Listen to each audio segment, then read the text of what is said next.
அக்கா வணக்கம். வணக்கம்மா. என்ன ஒரு நாள் கடை போடுற, ஒரு நாள் கடை போட மாட்ற, என்ன கதைன்னு ஒன்றும் தெரியலையே. அம்மா, ஞாயிற்றுக்கிழமை ஊருக்கு போக வேணாமா? உன்ன மாதிரி இங்கேயே உட்காந்துருப்பாங்களா?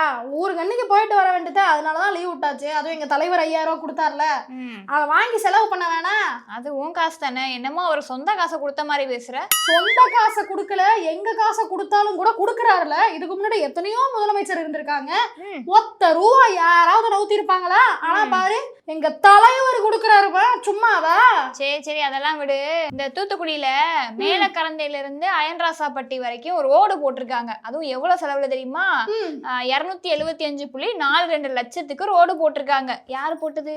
நீங்க தான், உங்க தலைவர் தான். ஆமா, மக்கள் நல்லா இருக்கணும், அவங்க வாழ்வு தரத்தை மேம்படுத்தணும் அப்படின்றதுக்காக உழைக்கிறது யாரு? நாமளும் எங்க கட்சியும் மட்டும்தான், எங்க தலைவர் மட்டும்தான்மா.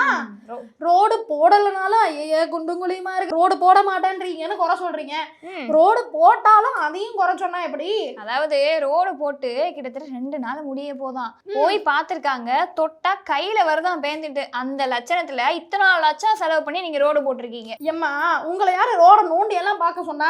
நடந்து போங்க, வண்டியை ஓட்டு போங்க. அதை விட்டு நோண்டி பார்த்தேன், அப்படியே பேத்து பார்த்தா போர்வை மாதிரி வருது, பால் மாதிரி சுடுறது. இதெல்லாம் உங்களுக்கு தேவையா? ரோடு வந்து நடக்கிறது தான், நீங்க பேத்து விளையாடுறதுக்கெல்லாம் போடல. புரியுதா?